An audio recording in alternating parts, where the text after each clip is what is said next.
Expert du Congo TV, votre chaîne d'actualité politique. Abonnez-vous.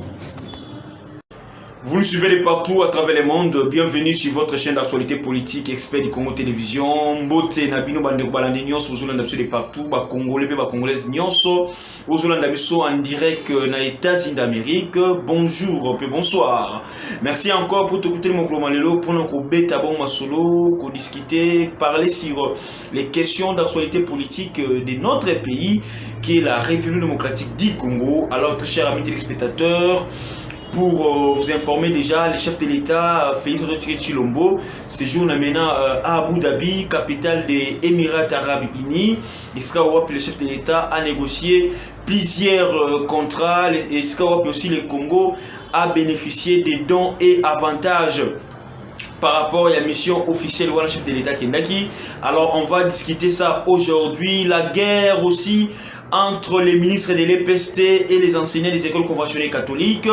Qui sera les gagnants, qui sera les perdants? La guerre entre les confessions religieuses. La guerre entre des camps de confessions religieuses, les camps de l'église catholique et de l'ECC, ainsi que les camps aussi, les camps des 6 autres confessions religieuses, autres comme Kimangiste, comme Islam, comme l'église des réveils, comme les églises indépendantes et tout consort. Alors cette guerre aujourd'hui est sous ce qu'on soit moins en plaire depuis la rencontre entre Mike Hammer et l'église catholique et l'église protestante, ainsi que Mike Hammer entre Bloc Wana et 6 autres confessions religieuses. Alors cette guerre aujourd'hui, on se pose la question, qui sera les gagnants, qui sera les perdants? Aujourd'hui, vous allez voir que non, la belle chose qui est passée dans les médias à lobby Oya Koloba, il a dit que non, il a des preuves. Sika Wapi, Denis Kadima, il a dit bongo candidat à président de la République. Azali candidat à président de la République, et il a encore dit que non, les 6 autres confessions religieuses bazali bongo corrompus pour Denis Kadima. Là, c'est la belle chose qu'il a dit. Et récemment ici, vous avez encore écouté comment est-ce que l'évêque Monseigneur Landou aussi est passé dans une chaîne de télévision pour expliquer contre-vérité, s'attaquer à Cholet pour dire que non, ce que Cholet a dit, c'est faux et archi faux. Très chers amis téléspectateurs, vous allez voir Monseigneur Landouci a fait une révélation troublante par rapport à Makambu Oyo Cholet Ayebisaki, l'ambassadeur américain Mike Hammer. À tel point maintenant, Monseigneur Landouci a étalé cette vérité sur la place publique par rapport à ce que Cholet a dit à Mike Hammer. On ne sait pas ce que Cholet avait dit à Mike Hammer. Ce qui est mot Mike Hammer, encore les 6 autres. Oui, je le crois. Peut-être il a essayé un peu de un rapport Koto pour aussi tirer une conclusion par rapport à dossier à Seni ou Ezali Kououmela. Mais moi, je ne voulais pas entrer dans les critiques parce que Narota la Nenge Tan Ezaro Kendele, Narota la Nenge Bamikoleko Kenembango, et puis je vois comment est-ce que Corneille Nanga a Koliambongo et à Pamba. Jusque-là, Corneille Nanga est toujours le président de la CENI. Il est payé par le trésor public aussi longtemps que ces messieurs-là ne fait absolument rien. Pas seulement Corneille Nanga, mais c'est toute l'équipe de Corneille Nanga qui ne font absolument rien, mais qui sont payés par les trésors publics. Là, c'est la première des choses. La deuxième des choses, lorsqu'aujourd'hui il y a toujours contestation par rapport à M. Denis Kadima, vous allez voir que non, qui bananinde bakopoussa Félix a glissé dans le mandat Oyo.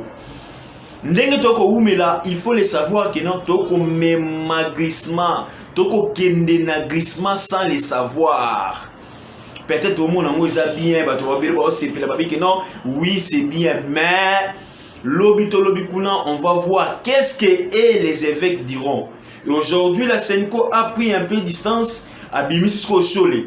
Senko a batami na Simayabe Cholet.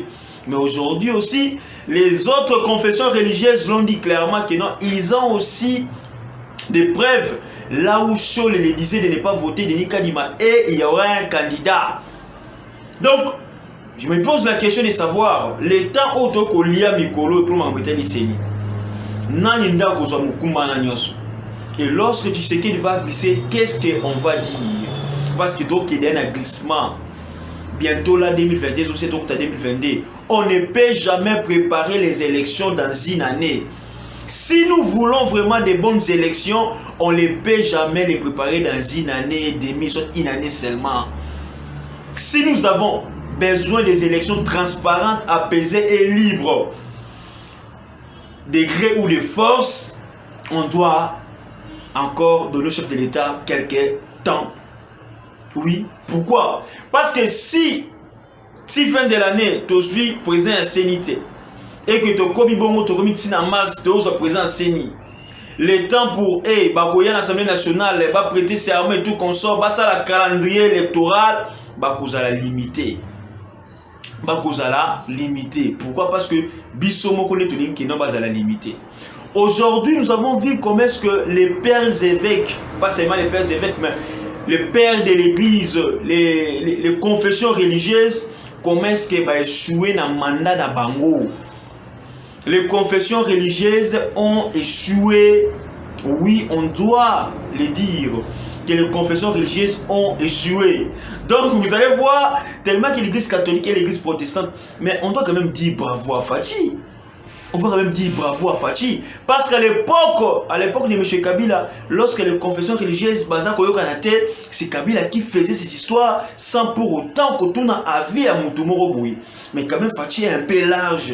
Il laisse un peu le temps à ces gens-là. Le choix de Corneille ici, l'église catholique était contre ces choix. Mais fin de compte, Kabila s'est imposé. Mais Félix ne s'impose pas. Il veut que non, tout le monde a sa mécanisme, a sa liberté, a sa pouvoir. Dans la confession religieuse, il y a un nombre de 8. Mais il y a un consensus. Vous pouvez imaginer que les pasteurs, les serviteurs de Dieu, sur une question, ils ont Kabola Bango. N'habite tout bien à Bango, les serviteurs de Dieu, tout baza toujours Kozoa. Baza tosein toujours ko benga bango ba serviteur de Dieu, tout baza ba serviteur de Dieu. Lorsque eux-mêmes qui nous prêchent l'évangile, baza ko se mettre d'accord sur une question qui les divise, alors comment est-ce qu'ils peuvent encore prêcher l'évangile pour na koluka conversion ya bateau baza na masumu. C'est très grave, c'est très profond. Alors on doit quand même essayer de voir où ils ont les canards. Cette guerre ici, comme j'ai dit, il y a la confession religieuse. Qui sera les perdants, qui sera les gagnants?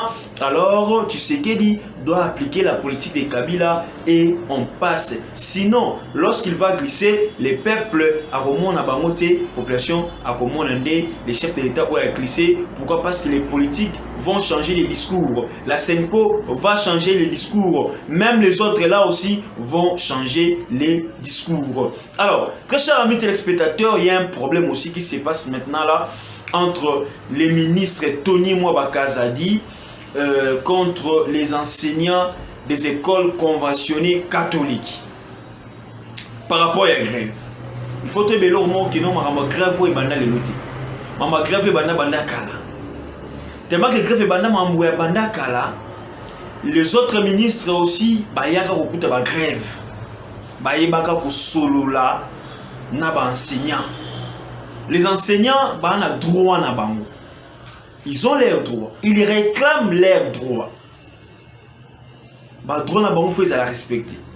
On pouvait même quand même comme on a que non la décision ils ont n'était pas Willy Bakonga to Makia Mwangu, mais la décision du ministre Tony Mwaba et que ça la poto na kati enseignement, excusez-moi les termes.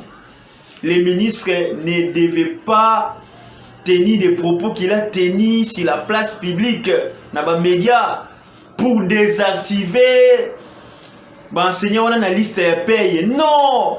Vous, ministre, étant que juriste, étant que professeur de droit, vous connaissez les droits humains, il fallait quand même essayer de trouver un consensus avec ces gens-là, avec ces enseignants-là.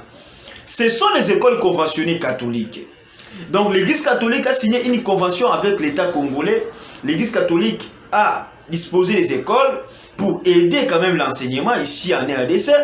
Mais maintenant, si aujourd'hui, les ministres désactivent ces enseignants-là, la liste à paye, et que l'Église catholique aussi dit que non, ça va, nous annulons, nous arrêtons avec la convention, comme ça, nous, Église catholique, nous récupérons nos écoles et que ces enfants-là payent les frais normalement. Qui sera les perdants?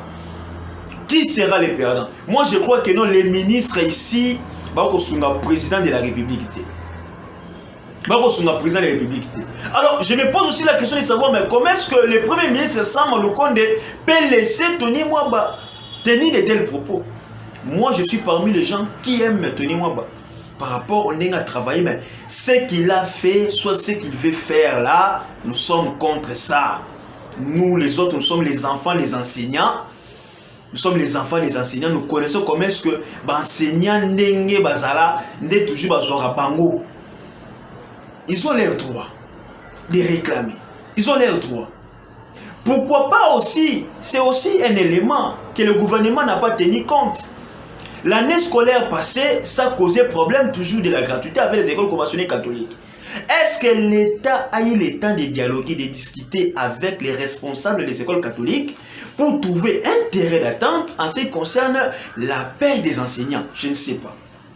Maintenant, du côté de l'État congolais, qu'est-ce que l'État congolais a fait? Est-ce que l'État congolais a fait une évaluation, a fait un bilan de l'année scolaire passée pour voir place où peut Simbaki, place où peut Simbaki, ni to bongisa, to ni to maintenir. Est-ce que l'État congolais a fait ça?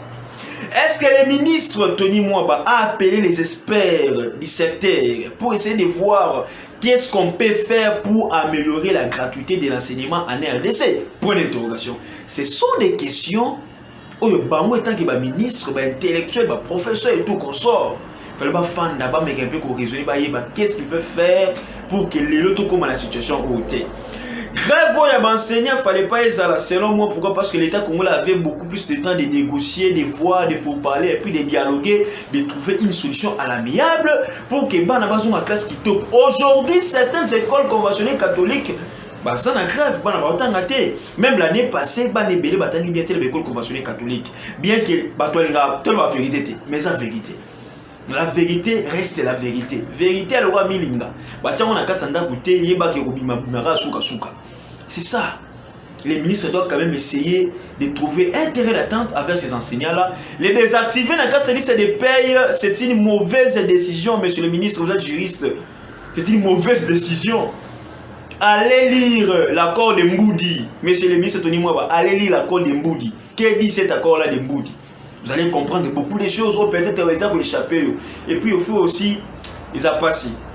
Alors, le chef de l'État congolais est aux Émirats arabes. Fachi a obtenu, donc la RDC a obtenu grâce à Fachi, des milliards d'euros pour la construction des maisons sociales. La construction des maisons sociales, la RDC a bénéficié de 2 milliards d'euros. Il y a Émirats arabes unis. Bravo à la diplomatie agissante du président de la République, bien que c'est un peu encore avec beaucoup plus de lenteur, mais nous espérons que non, dans les années, dans une année, dans 6 mois, dans 7 mois, la population doit sentir cette diplomatie. La population doit sentir quand même que non, les voyages du chef de l'État congolais a payé, contrairement à ce que les gens disent, contrairement à ce que les gens pensent par rapport à déplacement à Mokonzamboka. Donc, c'est là vraiment biloko ils allaient réaliser parce qu'avant que le chef de l'État quitte à Émirats arabes na Abu Dhabi, le ministre Molondo Sakombi aux amis des affaires foncières, le ministre ya urbanisme Pius Mabilou, kuna ba négocier contrat na entreprise Amar, on chargé ba immobilier na kati ya Dubaï, na kati ya Émirats, na kati ya Abu Dhabi pour te ba yape ko investir awa. C'était vraiment une bonne idée, c'est un bon contrat, nous espérons que non, ça peut quand même tenir, ça peut quand même y aller. Pour nous, c'est une bonne chose, c'est une bonne décision. C'est un peu ça. Et puis encore, l'État congolais, le gouvernement congolais obtient 30 véhicules blindés de guerre pour la RDC pour lutter contre l'insécurité à l'est de notre pays. Toujours grâce à cette diplomatie-là, la RDC obtient 30 véhicules bien blindés pour combattre nos ennemis à l'est du pays. Donc c'est ça, nous avons besoin d'une politique, d'une diplomatie agissante, et on te sait que tout ça, il devrait quand même, comme ça, au moins bien pour Tembo Canabiso et qui n'est bon likolo. Et on sait que non, les placements, Oyo, va retomber, Oyo, Monanikuna, Oesanikuna, et Koboto aussi, moment, on a 4 Mboka, Poté, Banamboka va sentir quand même la diplomatie là, les missions du chef de l'État, ça commence vraiment à payer et vous allez appeler ça Kitoko pour les Congolais. Merci à vous tous, très chers amis téléspectateurs. C'est ici que nous mettons fin à notre émission d'aujourd'hui. Abonnez-vous massivement, likez, partagez, pourquoi pas aussi commenter nos émissions, ça me fait énormément plaisir. J'attends que vous, j'attends que toi pour s'abonner, liker, puis partager l'émission. Bye, à la prochaine.